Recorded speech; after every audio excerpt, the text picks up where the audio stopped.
বন্ধন নিউজে আপনাদের স্বাগত। শুরু করছি আজকের খবরের এই অংশটি নিবেদন করছি। ইপিএস 95 পেনশনভোগীরা যথাযথ পেনশনের দাবিতে পথে নামতে বাধ্য হচ্ছে। পেনশনভোগীদের ব্যাপারে কথা রাখেনি কেউ, চরম সিদ্ধান্ত। ইপিএস 95 ন্যাশনাল অ্যাজিটেশন কমিটি গত 9 বছর ধরে মহারাষ্ট্রে রিলে অনশন করছেন। ইপিএস 95 পেনশনভোগীরা কেন্দ্রীয় সরকার একাধিকবার তাদের দাবি মেটানোর আশ্বাস দিয়ে আন্দোলন তুলে নিতে আবেদন জানিয়েছেন, কিন্তু লিখিত আশ্বাস ছাড়া তারা এই আন্দোলন তুলবেন না। ইপিএস 95 পেনশনভোগীদের পেনশন সামান্য, সেই কারণেই তারা বৃহত্তর আন্দোলনে নামছেন। দেশের মোট 81 লক্ষ পেনশনার গত আগস্টে কেন্দ্রীয় সরকার লিখিতভাবে আশ্বাস দিয়েছিলেন, কিন্তু তারপরেও ন্যূনতম পেনশন অঙ্ক না বাড়ায় এবার আমরণ অনশনের পথে সিদ্ধান্ত নিলেন ইপিএস 95 পেনশনভোগীরা। ইপিএস 95 হল এমপ্লয়িজ পেনশন স্কিম 1995, যা ইপিএফ এর একটি সামাজিক নিরাপত্তা প্রকল্প। এই প্রকল্পের সাংগঠনিক ক্ষেত্রে কর্মী অবসরের পরে পেনশনের বিষয়টি নিশ্চিত করার কথা ছিল। প্রকল্পটি চালু হয় 1995 সালে। এদিন Kolkata press club EPS 95 national agitation committee Paschimbanga শাখা তরফে সাংবাদিক বৈঠকে জানানো হয়, আগামী 9 মার্চ থেকে 11 মার্চ দিল্লির যন্তর মন্তরের সামনে অবস্থান ও বিক্ষোভে সামিল হবেন তারা। এরপরও দাবি না মিটলে শুরু হবে আমরণ অনশন। আর খাওয়া ওই ডাল রুটি দেবে, সেটা নাহলে ধর্মশালা। আমরা 100 টাকা কি 150 টাকার বেশি পাই না, মানে দিতে পারবোই না। তাও যারা পেল না, ওই ধর্ণা মঞ্চে রাত কাটাই আর সুলভ শৌচালয়ে যাই। আমাদের অনেকে ভাবতে পারে না যে দিল্লি যায় থাকে কোথায়, কি করে। আমি যে পরিষ্কার করে দিচ্ছি, আর তাও আমাদের সঙ্গে সাথীদেরও বলবেন, যারা যায় সোজা গিয়ে যাতে গুরুদুয়ারাতে ওঠে। বাংলা সাহেব গুরুদুয়ারা খুব ভালো, 100 টাকা করে নেবে, থাকা খাওয়ার জায়গা দেবে। আর কোনো রকম ট্রাভেলস ফেস করতে হয় আপনাদের ওখানে? ট্রাভেলস তো সেরকম কিছু না, জল পুলিশ এমন ডান্ডা মারবে না আপনাকে। আপনাকে টাইম দিয়ে, যে আমরা যে যন্ত্রমন্ত্রটা নেই, ওটার টাইমিং থাকে সকাল 10টা থেকে 2:30। আরে ভাবতে পারো না, এতগুলো লোক গেছে, লাখ লাখ লোক। আরে সবাইকে যদি 1 মিনিট করে কথা বলে, তাও তো 7-8 ঘন্টা হয়ে যায়। কিন্তু 2:30টার সময় আপনি এই বড় ডান্ডা নিয়ে চলো চলো, এই চলো, হো গিয়া। এইবার আমরা প্ল্যান করে গেছি, ঠিক আছে, প্রতিবার ছেড়ে দিয়েছি, বলেছি ছেড়ে দিয়েছি। আসলে কি হয়, লাস্টের দিন মন্ত্রী ডেকে নেয়, আর মন্ত্রী একটা আওয়াজ হয়ে যায়। আমাদের যে কর্মকর্তারা ওরা বলে হ্যাঁ হয়ে যায়, মন্ত্রী দিয়ে আশ্বাসন দিয়া। এবার আমরা বলি আশ্বাসনে আমরা বলবো, এবারে যে প্ল্যানটা করেছেন আমরা পেয়ে যেতাম। তখন বললো, সরকার ভাবলো না এটা তো ভালো হচ্ছে না, টাকাটা নিয়ে খরচা করে ফেলবে, তারপরে কি করে চলবে, তা আমরা এই টাকাটা পেনশন স্কিমে লাগাবো। তখন ওরা নতুন স্কিম আনলো, এটা ইপিএস 95। ইপিএস 95 স্কিমের আন্ডারে এমন লোক আপনি ভাবতে পারবেন না যে 20 জন, কোনো ঠিকাদারের আন্ডারে যদি 20 জন থাকে, তাকেও ইপিএস এর আন্ডারে আসতে হবে, যদি 20 জনও থাকে। আর সেই সময় বড় বড় কোম্পানিগুলো আছে, ওএনজিসি, এফপিসিএল, গেল, বামনবাড়ি, বড় বড় কোম্পানি। তার সঙ্গে আপনি দেখবেন যে এসটিসি, যে গাড়ির মালিক, যে গাড়ি চালায়, রিক্সা চালায়, বা জুট মিলের কর্মচারী, চিনি মিলের কর্মচারী, চা বাগানের, তারাও আছে। তখন কি বললো ওরা, না আমি জাস্ট একটু বোঝার ব্যাপারটা একটু মন দিয়ে শুনুন। তখন সরকার বললো না এটা তো ঠিকই, এক একজন একরকম বেশি।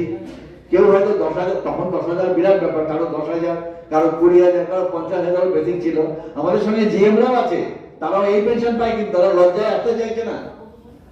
কারণ আমরা একটা কথা বলেছি, একটা কথা আবার বলে দিচ্ছি, we are totally non political. আমরা কোন রকম পলিটিক্যাল অ্যাফিলিয়েশনে যাইনি। অনেক পার্টি চেয়েছে, আমরা যেটা আমাদের একটাই পরিচয় হবে, ইপিএস পেনশনার।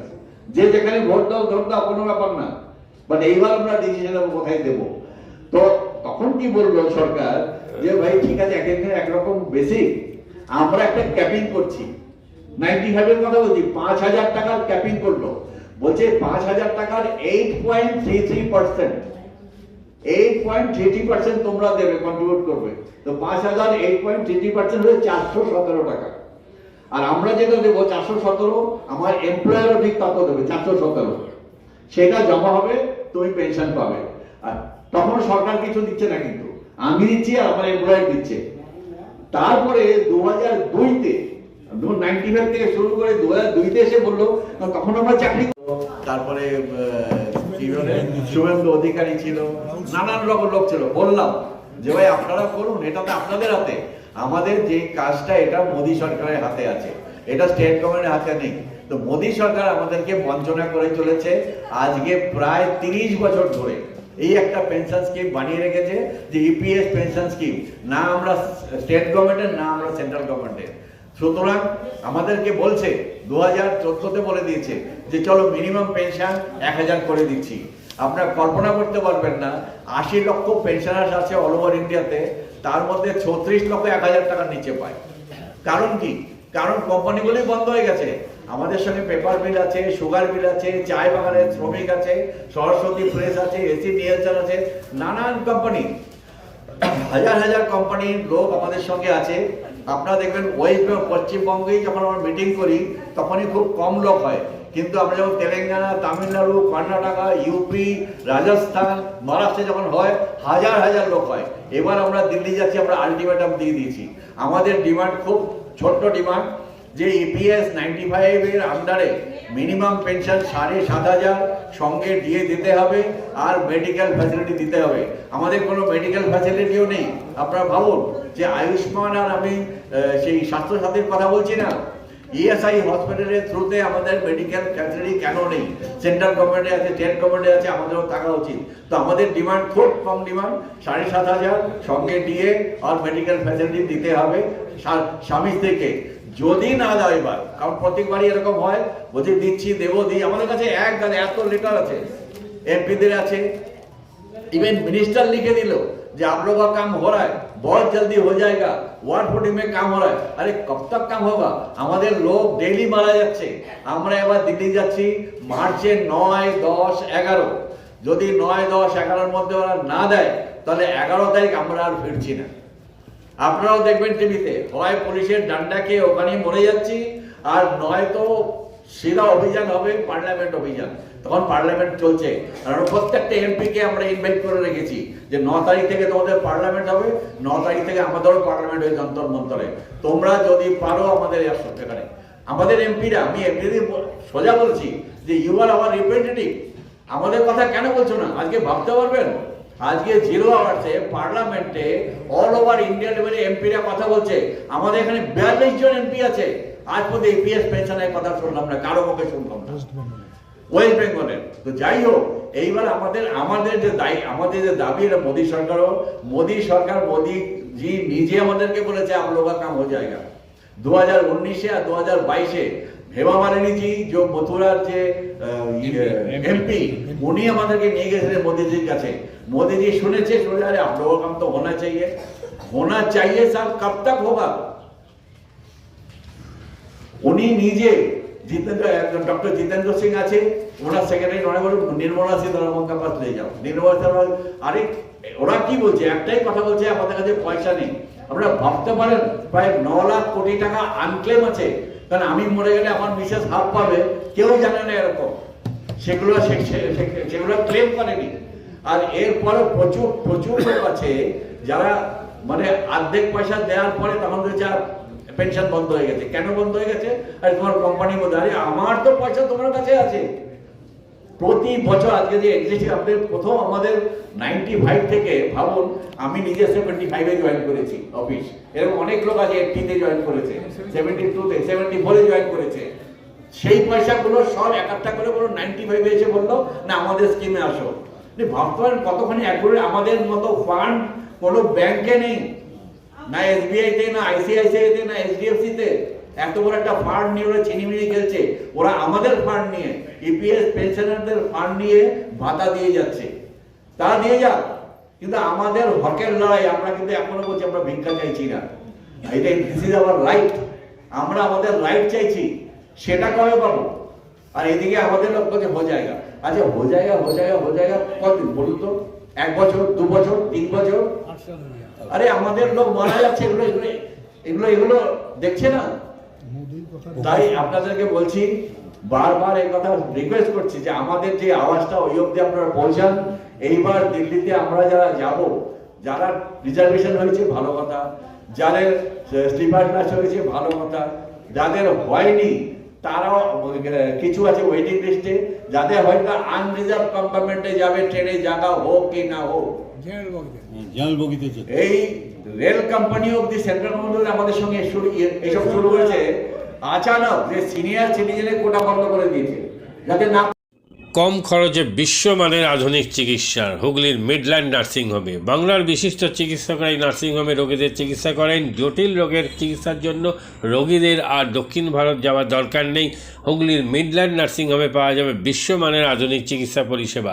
এখানে প্রসূতি, মা ও সদ্যজাত শিশুদের বিশ্বমানের আধুনিক চিকিৎসা পদ্ধতিতে চিকিৎসা করে থাকেন গাইনো ও শিশু চিকিৎসকরা। দুপুর 12টা হোক বা রাত্রির 12টা, রোগীদের জন্য 24 ঘন্টা চিকিৎসা পরিষেবা বজায় রেখেছে হুগলির মিডল্যান্ড নার্সিংহোম। আমি ডক্টর মানস ঘোষ, আমি মিডল্যান্ড নার্সিংহোমের মেডিকেল ডিরেক্টর। বিশেষত্ব বলতে যেটা আপনি বললেন, একটা হচ্ছে এনআইসিইউ, নিউনেটাল কেয়ার ইউনিট। আমি বলতে পারি এটা আমাদের আশেপাশে হুগলি জেলায় নেই। নিউনেটাল মানে হচ্ছে যেটা বাচ্চা জন্মের পরেই প্রথম 28 দিনকে আমরা নিউনেট বলি, প্রথম ফার্স্ট 4 উইকস। তো এই সময়ে বাচ্চাদের সমস্ত রকমের চিকিৎসায় বলুন বা তাদের দেহের গঠন বলুন বা তাদের রোগগুলোই বলুন, সেগুলো সবগুলো অন্যান্য বাচ্চা মানে তার থেকে বড় বাচ্চার থেকে কিন্তু অনেকটাই আলাদা। এবং এই ক্ষেত্রে বাচ্চারা খুব সেনসিটিভ হয়, বাচ্চাদের রোগ প্রতিরোধ ক্ষমতাও অনেক সময় কম থাকে এবং এগুলোর জন্য স্পেশাল কেয়ার লাগে নিউনেট, এবং তাদের পুরো চিকিৎসা পার্টটা একটা আলাদাভাবে তৈরি হয় প্রথম 28 দিনের জন্য। আমরা এখানে চুঁচুড়া, বিশেষ করে চুঁচুড়া এবং হুগলিবাসীর জন্য এই জিনিসটা আমরা আনতে পেরেছি, যেখানে আমাদের বাচ্চাদের এই নিউনেটদের ক্রিটিক্যাল মানে খুব খারাপভাবে যে নিউনেটগুলো জন্মেছে বা যারা জন্মের পরে যারা হাঁপাচ্ছে বা যারা মেকোনিয়াম খেয়ে ফেলেছেন বা যাদের কোনো জন্মের পরে কোনো রকমের শ্বাসকষ্ট বলুন বা কোনো রকমের অসুবিধে হয়েছে বা জন্ডিস ধরা পড়েছে বা অন্য কোনো কমপ্লিকেশান হয়েছে, সেই ধরনের বাচ্চাদের চিকিৎসা করার জন্য উপযুক্ত ব্যবস্থা আমরা এখানে করতে পেরেছি। তার ভিতরে আমরা বলতে পারি আমাদের এখানে ওয়ার্মার আছে সাফিসিয়েন্ট, আমাদের এখানে 6টা বেডের জন্য ওয়ার্মার আছে এবং আমাদের এখানে ফটোথেরাপি মানে বাইলেয়ার ডবল সারফেস ফটোথেরাপি আছে যাদের কনজেনিটাল বা যাদের জন্ডিস ধরা পড়েছে তাদের জন্যে, এবং বাচ্চাদের ভেন্টিলেটার আছে আমাদের একদম নিওনেটদের জন্য। এই ভেন্টিলেটার সাধারণভাবে সব জায়গায় পাবেন না, এবং বাচ্চাদের বাবেল সিপ্যাপ যেটা একটা স্পেশালাইজ মেশিন, বাচ্চাদের যেহেতু ভেন্টিলেটার খুব বেশি লাগে না, কিন্তু বাবেল সিপ্যাপ বলে একটা জিনিস খুব বেশি লাগে তাদের অক্সিজেনের পরিমাণ কমে গেলে, তাদের শ্বাসকষ্ট হলে, সেটাও আমাদের এখানে আছে। এবং আমি কিছুদিন আগে আমাদের একটি বাচ্চা এখানে ভর্তি হয়েছিলেন যার শ্বাসকষ্ট হতে শুরু করেছিল জন্মের 6 ঘন্টা পর থেকে, এবং সুন্দরভাবে তাকে আমরা এখানে চিকিৎসা দিয়েছি। আমাদের এখানে দুজন খুব ইয়ং মানে এনথুজিয়াস্টিক পেডিয়াট্রিশিয়ান আছেন, ডক্টর মৈত্র এবং ডক্টর ঘোষ। তো তাদের দুজনের আন্ডারেই বাচ্চা ভর্তি ছিলেন। অন্য পেডিয়াট্রিশিয়ানরাও আসেন, বাট এনারা আমাদের এখানে সবসময়ই থাকেন মোটামুটি একটা স্তম্ভের মতো আমাদের নিউনেটাল কেয়ার ইউনিটের জন্য। এবং বাচ্চাটি এই মুহূর্তে খুবই ভালো আছে, তাকে আমরা ডিসচার্জ করেছি। এটা কি প্রিম্যাচিওর বেবিদের ক্ষেত্রে এটা বেশি প্রয়োজন হয়? ভীষণভাবে প্রিম্যাচিওর বেবি যারা একটু আগে জন্মেছেন বা যাদের ওয়েট কম হয়েছে, এবং অনেক সময় মায়ের বা ওয়েট অনেক সময় বেশি ওয়েট হলেও যে সেটা ভালো সেরকম নাও হতে পারে, যেমন ডায়াবেটিসের ক্ষেত্রে হতে পারে, বা অনেক সময় বাচ্চাদের বারবার জন্মানোর পর সুগার ফল করছে, এটাও আমরা দেখি। অনেকগুলো কারণেই যেগুলো জন্মের পরেই যে সমস্ত সমস্যাগুলো হয় সেগুলোর জন্য এরকম স্পেশালাইজ ইউনিট দরকার হয়, নিউনেটাল কেয়ার ইউনিট, এবং সেটা আমরা এখানে করতে পেরেছি। প্রথম কথা হচ্ছে জীবনের দাম সব থেকে বেশি, ঠিক আছে, এবং যে মা 10 মাস তার বাচ্চাটাকে গর্ভে ধারণ করেছেন তার জন্য সারা পৃথিবীর সব থেকে মূল্যবান জিনিস বা সেই বাবাটির জন্য কিন্তু সেই শিশুটি। রিগার্ডিং কস্ট যদি বলেন, আমরা এমনিতে একটা মফস্বল এলাকাতে থাকি এবং আমাদের পুরো নার্সিংহোমটাই মফস্বল এলাকাতে। আমরা সেটার কথা মাথায় রেখেই আমাদের যে সমস্ত কস্টগুলো রেখেছি, এবং এই যেটা বললাম কয়েকদিন আগেই আমাদের একটি বাচ্চা যাকে হঠাৎ করে শিফট করতে হয়েছিল নিকুতে, সে চিকিৎসা পেয়ে গেল। তার বাবা মা দুজনেই খুব স্যাটিসফাইড। আমাদের যে ফেসবুক আছে, পেজ আছে, সেখানে আপনারা তাদের কথা শুনলে বুঝতে পারবেন, এবং কস্ট মানে যথেষ্ট রিজনেবল। আমি একেবারে কম বেশি এরকম বলবো না, আমি বলবো রিজনেবল। আমাদের মফস্বলের জন্য যেটা হওয়া উচিত সেই রকমই করা আছে।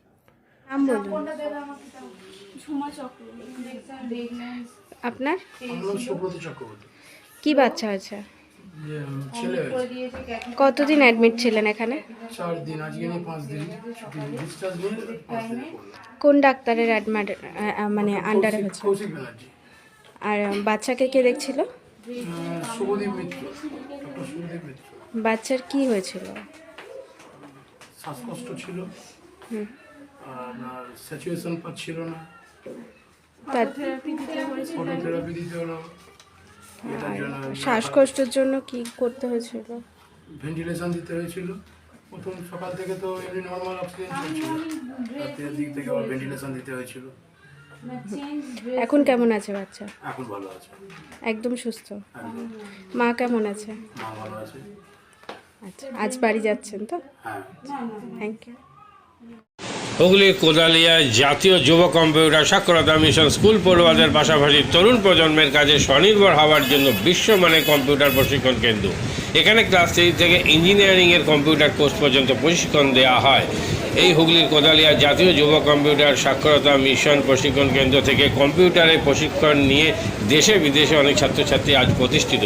স্বল্প ফিতে ছাত্রছাত্রীদের বিশ্বমানের কম্পিউটার প্রশিক্ষণ দিয়ে এই কেন্দ্র এক বেঞ্জি দৃষ্টান্ত সৃষ্টি করেছে। বন্ধন নিউজের ক্যামেরায় ধরা পড়ল সেই দৃশ্য। নমস্কার, জাতীয় যুব কম্পিউটার সাক্ষরতা মিশন কোদালিয়া, আগে জুনিয়র ফ্যাকাল্টি। এখানে ক্লাস 3 থেকে ইঞ্জিনিয়ারিং অবধি সমস্ত রকম কোর্স করানো হয় এবং তার সাথে সাথে প্রফেশনাল কোর্স যেমন সি++, Java, Power BI, Tally, GST, web development, app development, Power BI etcetera সব রকমের কোর্স করানো হয়, কম্পিউটার কোর্স করানো হয়। এখানে ইংলিশ মিডিয়াম এবং বাংলা মিডিয়ামে দুরকম স্টুডেন্টদেরই সব রকম কোর্স করানো হয়।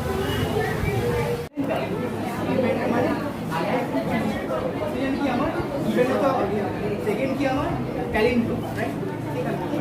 আমি এখানে কি করলাম? এই পার্টটা আমি বার করছি কাকে? এই পার্টটা the first while loop is for the sum of digits and the second while loop is for the reverse.